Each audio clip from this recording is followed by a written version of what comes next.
ఈ మధ్యకాలంలో ఎక్కువ దుమారం రేపిన అంశం బెంగళూరు రేవ్ పార్టీ. పక్కా సమాచారంతో బెంగళూరు పోలీసులు రేవ్ పార్టీ జరుగుతున్న జిఆర్ ఫామ్ హౌస్ కి చేరుకొని అందులో పాల్గొన్న వారందరినీ రెడ్ హ్యాండెడ్ గా పట్టుకున్నారు. ఈ పార్టీలో పలువురు సినీ ప్రముఖులు కూడా ఉండడంతో ఆసక్తికరంగా మారింది. మొత్తం 103 మంది బ్లడ్ శాంపిల్స్ కలెక్ట్ చేశారు పోలీసులు. వారిలో 86 మంది డ్రగ్స్ వాడారని నిర్ధారించారు. వారిలో హేమ కూడా ఉంది.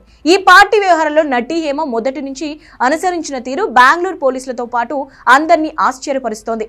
పోలీసులను తప్పుదోవ పట్టించేందుకు హేమ చేసిన ప్రయత్నాలు బెడిసికొట్టాయి.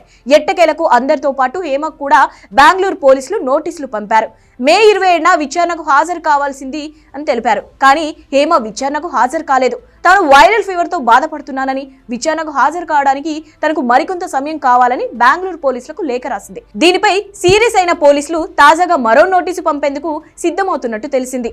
రే పార్టీ విషయం వెలుగులోకి వచ్చిన రోజు నుంచి రకరకాల వీడియోలతో సోషల్ మీడియాలో దర్శనమిస్తున్న హేమ తాజాగా మరో వీడియోలో రే పార్టీపై స్పందించింది. ఒకవేళ మనం తప్పు చేసినా మనం ఏ దేవుళ్ళం కాదు. తప్పు చేసినా పొరపాటు జరిగినా సారీ చెప్పొచ్చు. ఒక అబద్ధం చెప్తే దాన్ని కవర్ చేయడానికి 100 అబద్ధాలు ఆడాలి. అందుకు 99.9% అబద్ధాలు ఆడకుండా ఉండటం చాలా బెటర్. అందుకే తాను చాలా హ్యాపీగా ఉంటానని వీడియో ద్వారా తెలిపింది. మొదటి నుంచి తాను రే పార్టీలో లేనని చెప్తూ వచ్చిన హేమ ఇప్పుడు రేట్లు మార్చింది. తప్పు చేస్తే సారీ చెప్పొచ్చు అంటూ కొత్త కథకి శ్రీకారం చుట్టింది. మరి హేమ విషయంలో బెంగళూరు పోలీసులు ఎలా స్పందిస్తారో, ఆమెపై ఎలాంటి చర్యలు తీసుకుంటారో చూడాలి మరి.